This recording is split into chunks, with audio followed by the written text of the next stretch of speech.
அன்பு சொந்தங்களுக்கு அஸ்ஸலாமு அலைக்கும். நான் நல்லா இருக்கேன். நீங்கள் நல்லா இருக்கீங்கன்னு நினைக்கிறேன். வாங்க வீடியோக்குள்ளே போகலாம். இன்றைக்கி என்ன சமைக்கிறதுன்னு பார்க்கலாம். சோளக்கருது நம்ம வதக்க போகிறோம். அதுக்கு சட்டி வச்சு அதில் கொஞ்சம் ஆயில் விட்டுருக்கோம். கொஞ்சம் வெங்காயம் போட்டுக்கலாம். கொஞ்சமாக போட்டால் போதும், ரொம்ப போட்டு வதக்கணும்னு இல்லை. இதில் பார்த்தீங்கன்னா மஞ்சத்தூள், மிளகாத்தூள், கரம் மசாலா, மிளகுத்தூள், ஜீரகத்தூள், உப்பு போட்டிருக்கோம். நம்ம ஃப்ரை பண்ண எண்ணெய் போட்டோமோ அதே தான் போட்டிருக்கோம். இந்த எண்ணெயிலே இந்த மசாலாவை வதக்கிக்கணும். ரொம்ப எல்லாத்தையும் போட்டு வதக்க வேணாம். இந்த சோளக்கருதை இதில் போட்டுக்கலாம். அவிச்ச சோளக்கருதை நம்ம இதில் போட்டுக்கலாம்.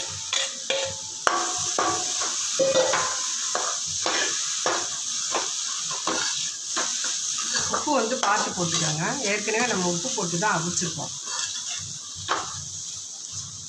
இது ரொம்ப நல்லாயிருக்கும், சாப்பிட்றதுக்கு நல்லா டேஸ்ட்டாக. இப்படி ஒரு முறை நீங்கள் செஞ்சு பாருங்கள். நான் கடையில் வாங்குறத விட ரொம்ப நல்லாயிருக்கும்.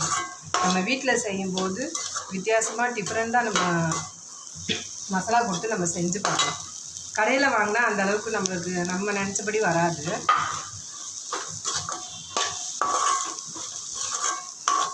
மசாலா ரொம்ப கொடுக்காம கொஞ்சம் கம்மியாக கொடுத்துட்டோம்னா போதும், நல்லாயிருக்கும்.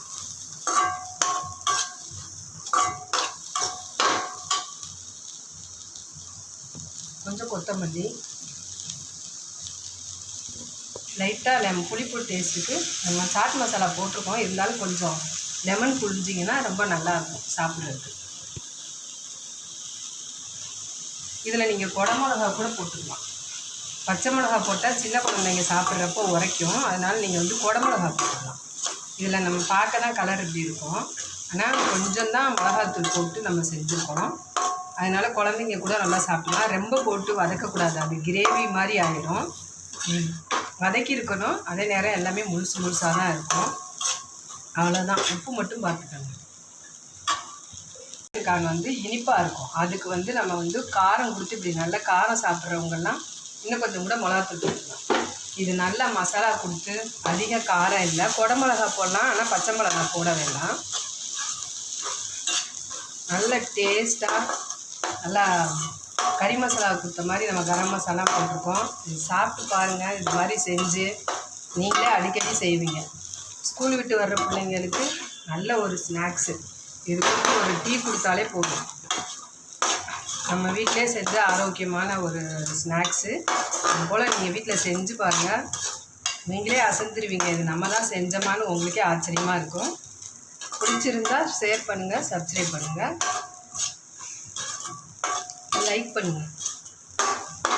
உங்களுக்கு பிடிச்சிருந்தா ஒரு லைக் போடுங்க. அவ்வளோதான். எல்லாம் வெந்திருக்கணும், ஆனால் அது பார்க்குறதுக்கு முழுசாக தெரியணும். எண்ணெயெல்லாம் அதிகமாக ஊற்றக்கூடாது. அவ்வளோதான். இது பாருங்கள், மசாலா கான்.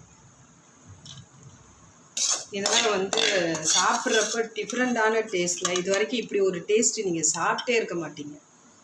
ஏன்னா இந்த மாதிரி யாரும் அதிகமாக செய்ய மாட்டாங்க. இந்த மசாலா கொடுத்து இப்படி நீங்கள் செஞ்சு பாருங்கள்.